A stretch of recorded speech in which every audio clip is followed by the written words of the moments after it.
আসসালামু আলাইকুম। আপনারা হয়তোবা অনেকে রাজা বিরাট জমিদার বাড়ির নামটি শুনেছেন, কিন্তু কখনো কি রাজা বিরাট জমিদার বাড়ির ইতিহাস সম্পর্কে জানার চেষ্টা করেছেন? কে এই জমিদার বাড়িটি নির্মাণ করে, কত সালে নির্মাণ করে এবং কেন এই জমিদার বাড়িটি নির্মাণ করা হয়েছিল? তো চলুন আজকে রাজা বিরাট জমিদার বাড়ির ইতিহাস সম্পর্কে জেনে আসা যাক।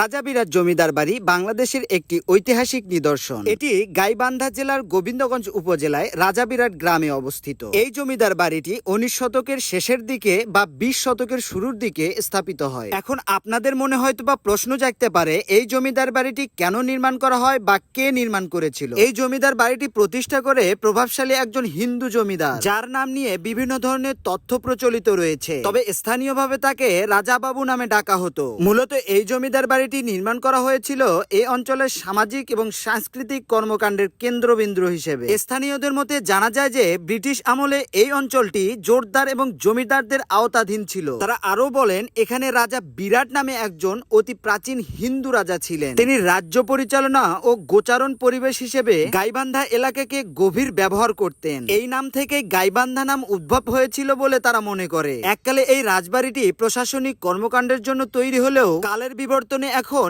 এই রাজবাড়িটির ধ্বংসাবশেষ পড়ে রয়েছে। 1950 সালে জমিদারি প্রথা বিলুপ্ত হওয়ার পর জমিদাররা ধীরে ধীরে প্রভাব হারায় এবং রাজবাড়িটি পরিত্যক্ত হতে থাকে। বর্তমানে জমিদার বাড়িটি অধিকাংশ ভগ্নপ্রায় অবস্থায় পড়ে রয়েছে, আবার কিছু অংশ স্থানীয়রা দখল করে ব্যবহার করছে। 2023 থেকে 2024 সালে প্রত্নতত্ত্ব অধিদপ্তর এই স্থানটির পরিচালনায় নিলেও দখলদারিতা এখনো থামাতে পারেনি। এই রাজবাড়ির ধ্বংসাবশেষটির ছোট বড় মোট 4টি ঢিপি রয়েছে। সবচেয়ে বড় ঢিপিটির উচ্চতা 50 মিটার লম্বা, 35 মিটার চওড়া ও 4 মিটার উচ্চতা সম্পূর্ণ। বর্তমানে এই স্থানটিতে 2023 ও 2024 সালে খনন কার্য শুরু হয়। কাজের সময় পোরাইটের দেয়াল, শিল্প নকশার ইট ও ফলক, কলা পাখির নকশা সহ বিভিন্ন ধরনের অংশাবশেষ পাওয়া গেছে। স্থানটির খনন কার্য এখনো সম্পূর্ণ হয়নি। খনন কাজটি সম্পূর্ণ হলে এই স্থানটি পাবে আন্তর্জাতিক স্বীকৃতি, পারবে দেশি বিদেশি পর্যটক। এই স্থানটিতে যেতে হলে গোবিন্দগঞ্জ শহরতলি থেকে যে কোনো অটো অথবা সিএনজিতে মাত্র 50 থেকে 60 টাকা ভাড়া দিয়েই আপনি খুব সহজেই এই স্থানটিতে পৌঁছে যেতে পারবেন। আপনি যদি ভ্রমণ পিয়াসু হন তাহলে এই জায়গাটি থেকে অবশ্যই একবারের জন্য হলেও ঘুরে আসতে পারেন।